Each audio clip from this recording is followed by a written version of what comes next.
Praise the lord అందరికీ. రేపు అనగా ఏప్రిల్ మరియు సంఘ బిడ్డలు యూత్ వారు కుటుంబాలుగా తరలి రండి. గొప్ప ఉద్యోగంలో పాల్గొనండి. పిల్లలు, బాలురు, యవ్వనులు, కన్యకులు, వృద్ధులు అందరూ యెహోవాని స్తుతించే దినము.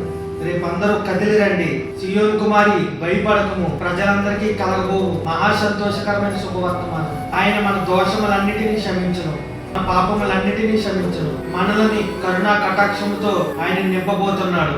రోగముతో పీడించబడుతున్నారా? వ్యాధులతో సతమతమవుతున్నారా? అప్పుల బాధల్లో ఉన్నారా? కుటుంబ సమస్యల్లో ఉన్నారా? మానసిక ఒత్తిడిలో ఉన్నారా? రండి, కదలి రండి. గొప్ప విడుదల. దేవుడు రేపు జరగబోయే అద్భుతాలు, కని విని ఎరిగిన కార్యాలు వచ్చి చూడుడి. రేపే దేవుడు అద్భుతాలు చేసే దేవుడై ఉన్నాడు. ప్రజలందరికీ చాటు చెప్పుడి. సమస్యలతో నలిగిపోతున్నారా? ఇబ్బందుల్లో కూరికిపోతున్నారా? మానసికంగా విరిగిపోతున్నారా? Grace and peace multiply to you from Jesus Christ. God bless you. Amen.